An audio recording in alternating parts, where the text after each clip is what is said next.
Hello mga kasamo, good afternoon. At umuwi tayo ngayon kasi magpupurga po tayo.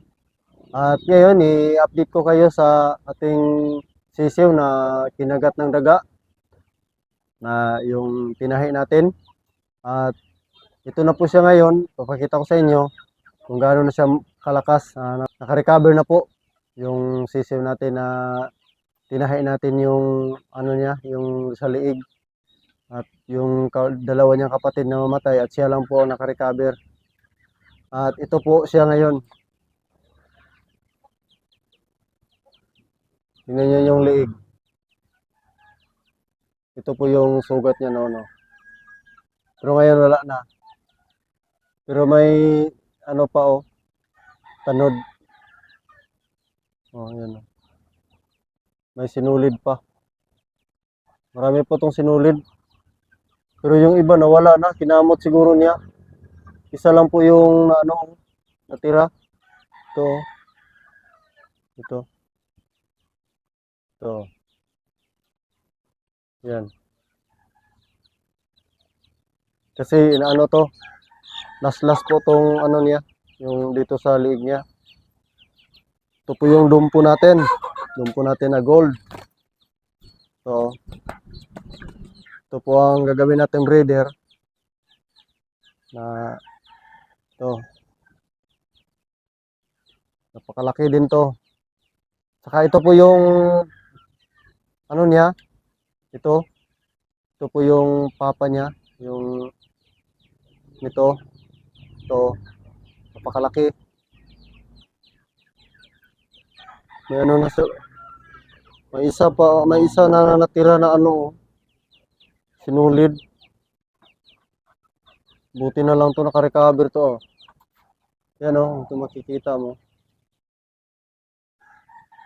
Yan Ito. Ito, isa na lang. Siguro nakamot niya. At sobrang bliss tayo ngayon kasi naka-recover na siya at malakas na po siyang kumain. Yan. Kasi yung tinahi ko to, akala ko hindi na to mabuhay kasi napakalaki yung laslas niya dito. Nagli-liter B na ganun dito. Nalaslas dito tapos pa ganun papunta dito sa kanyang liig. Ngayon, malakas na siya kasi nahilom na po yung sugat niya. Ayan nahilom na. Ganito po siya. Yung tinahi ko. Ngayon, naghihilom na. Malakas na po siyang kumain. Yan po.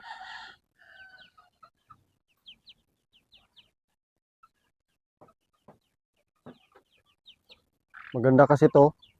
Gold. Ito po ang paramihin natin. Mga gold natin na mga mga dumpo line.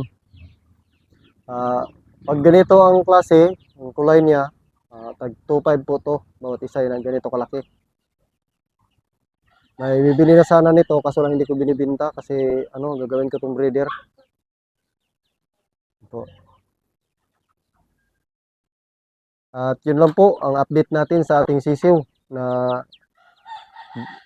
tinahi natin yung sugat niya. Kasi dito sa aking yard, pag gabi na marami talagang mga ilaga kaya sobrang ingat ng talaga ako dito. At inano ko ng mga screen tong mga kulungan ng mga sisiw ko. Binalot ko ng screen, metal screen para hindi na maatake ng mga ilaga. Yan.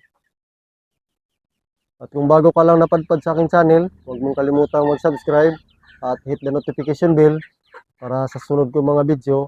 At huwag mong kalimutan din mag-comment para makita ko yung comment mo at makapasok din ako sa sa channel mo. Salamat.